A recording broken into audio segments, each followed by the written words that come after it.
Hey everyone, this is Rachel and welcome to another scrapbooking process video. If you hang out until after the video is through, there are always detailed shots of my current layout. Let's get going!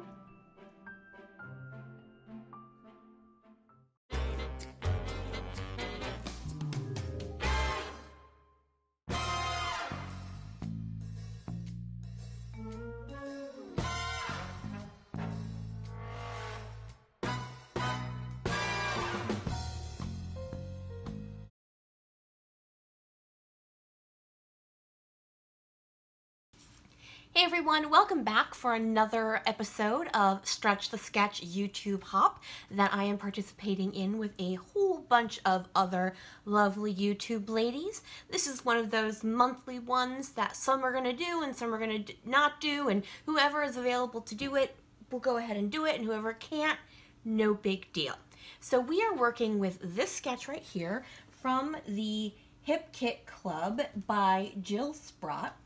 Now, once again, I'm going to be working in my traveler's notebook, working on a little thing I'm calling, I actually don't know what I'm going to call it. It's going to be called something like over and over again, or once in a while, or, you know, never, I don't know. Basically, it's things that I will read or watch or look at or do just over and over and over again and, you know, never get bored.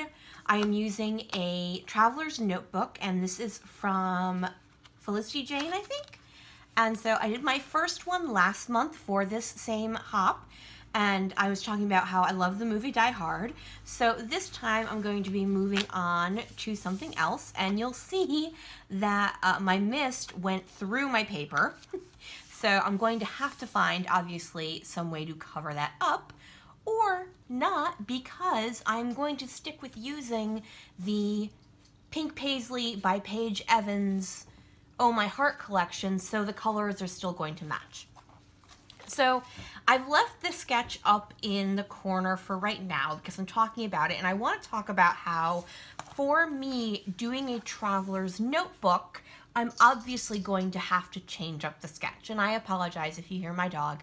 Every time I do a voiceover or do an introduction like this, she decides she needs to make as much noise as possible, so she is over there sniffing and snorting and rubbing up against the couch because she totally can. Alrighty, as I was saying before I interrupted myself, this sketch is very much centrally located. So, like, if I were to do this sketch exactly as it is, it would have to go, like, right here. Well, that's not really going to work awesomely with a traveler's notebook because I would have to cut, like, the photo and everything right along the center, and that would be awkward to say the least. So I'm obviously going to have to alter the sketch in some way. So the first thing to think about would be, oh, turn it. I could just turn it on its side, and I totally could, and only part of it would come down here. But the only thing with that is that it would all be on this side, and there wouldn't really be a lot on that side, which makes sense when you're doing a central one.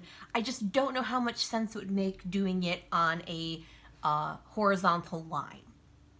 So that's something I'm going to have to think about while I'm thinking about placement of items and what I'm going to do to take this sketch and make it work for my layout. So I have mentioned what I'm working in, I've mentioned what I'm working with, and I will tell you what I'm going to be talking about, and that is these books by J.D. Robb, who's also is actually known as Nora Roberts, and they are a futuristic romantic thriller, and I have listened to all of them or read all of them, and they're just, I will just start at the beginning and listen all the way through. I listen to a lot of my books in the car and stuff like that. So I have just always enjoyed them for however many years they've been in print. I think she's on like her 30-something book, so they've been out for quite a while now. So I just really enjoy them as a series. So I am going to go ahead, get you guys put on fast forward, figure out what it is I am going to do, And don't forget, make sure you look below in the description box.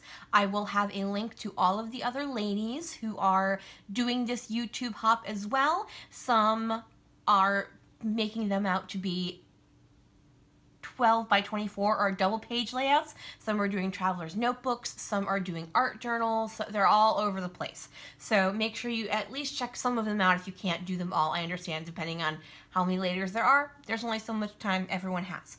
All right, folks, I've been nattering on long enough. I'm gonna go ahead, as I said before, get you put on fast forward and let's get going.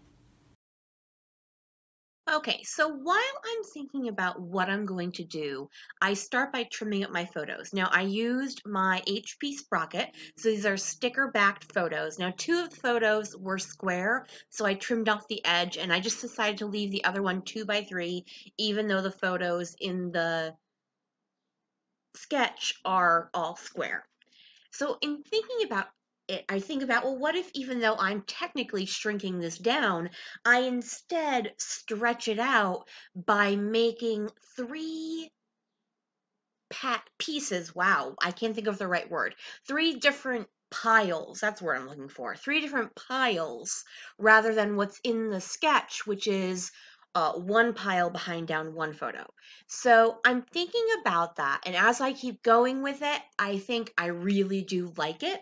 And I'm also going to color code my pieces with the color of the photos. Now, little secret for you guys, I did not choose these particular photos of the book covers or the Audible book covers. It's just whatever happened to come up in Google because they were my favorite books from the series. I picked them just because I liked the colors.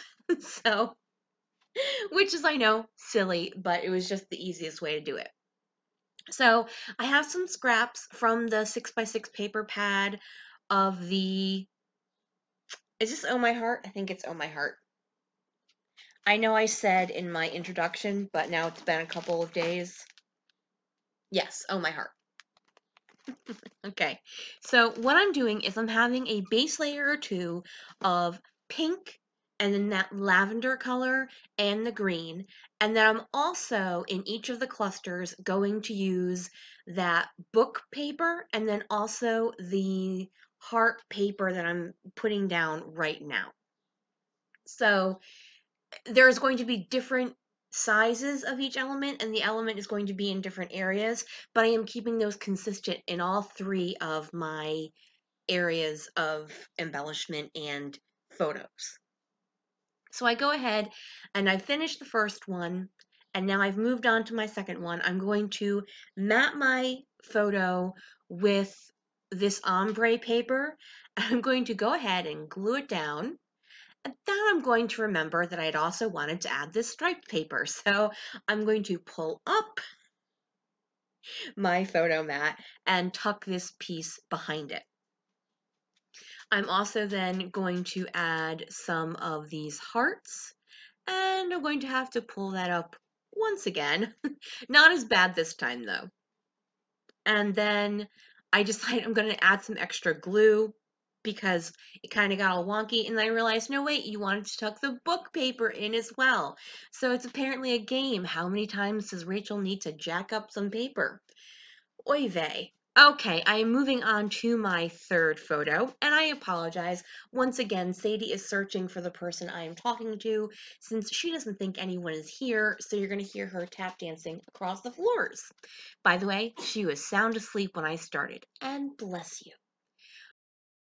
Sorry, Sadie did a little sneeze right there. Okay, I've moved on to my third piece, and I matted my photo with that miniature floral piece, and then I'm going to also back it with the green ombre. And I've also, as you can see, cut a strip of the hearts for that section as well. So I'm debating with myself whether I want it to hang off the top side or the left-hand side. I finally do decide on the left-hand side, and I go to tape it down, and then I realize, oh, look, you put the glue on the wrong side, you dum-dum. Okay, so I cut away from that, me rubbing off all the glue, and now I'm going to re-glue it on the correct side, and now I am good to go with that third section for the main part. I'm going to go ahead and trim up all of the things hanging off the side. And while I'm at that, I will just make sure you know I will at some point put in the description box a list of all the ladies participating in this YouTube hop. So go ahead and check out who you can. All right, I am tucking that piece behind and trimming it off. And now I have my basic paper and photo starting point, and I'm very happy with what it is. I did go ahead and fussy cut out from the 6x6 paper pad that piece that says my weekend is all booked. And now I'm going through my die cut pack, pulling out all of the rose gold floral pieces, and then a couple other die cuts I think might work. I then remember that I did also want to add a piece of that book paper, or at least something bookish, to that green piece of green set of photo and paper. So there are some chipboard pieces that would work. There are not any die cuts that are books, but the chipboard pieces are too big. So instead, I decide to fussy cut out the one of the books from that book paper, and I'm just going to tuck that up above my photo, or just right under my photo above it. So once I do that, I am going to go ahead and add some chipboard pieces to this particular layout. I'm going back and forth. I'm only going to use them on some of my layouts because I don't want this to end up being too thick. I very much love this die cut, but I just don't know if it works. I'm thinking, well, should I use it as my title, or is it really going to work or not? So I leave it there to audition it, and while I'm doing that, I pull out and glue down all of those rose gold floral pieces. I'm still thinking about the title. I'm also pulling out a couple more of the chipboard pieces, both the floral piece, and then I'm going to add something else as well later on. And here it is right now. All you need is a good book, and I love the color of that and how it fit right by the author's name. So I'm still thinking about that die cut, and I'm just like, it just doesn't work. And I will spoiler alert you here. There will be more books in this traveler's notebook because there are certain books that I really love reading. Instead, I decide I'm going to pull out a whole bunch of my October afternoon daily flash alphas, and I'm going to use a mix of them. I'm just seeing what the colors, which green goes better, and it's actually that aqua that I end up using. I'm going to start off with these navy pieces. I'm then going to use those pink tile ones, and then finish off my title with the more casual, like a modern cursive in the aqua. So my title is all about Eve. For those of you who have never read these books, the main character's name is Eve Dallas. So I thought that was a lovely punny name. And for those of you who don't know, I do enjoy a good pun. I don't know if that's an oxymoronic statement or not. All right, I have quite a bit of journaling to do in this, so I just finished that off. And then I am going to go ahead and also add some enamel dots. I'm like, heck, if I'm gonna go ahead and use chipboard stickers, I might as well go and use enamel dots. I do place them. These are Echo Park Life of the Party, I think it's called, or Party Time. I'm not exactly sure. I originally had placed the green ones to where when I closed the book, they would hit up against the pink ones, and I just didn't want to do that, so I moved those up to the top. And then I couldn't find anything in that lavender color. I did have these white glitter ones, so I decided to use those instead. That is it for my Traveler's Notebook page today. Thank you guys so much for joining me. If you could flick me a thumbs up, that would be great. Bye, everyone!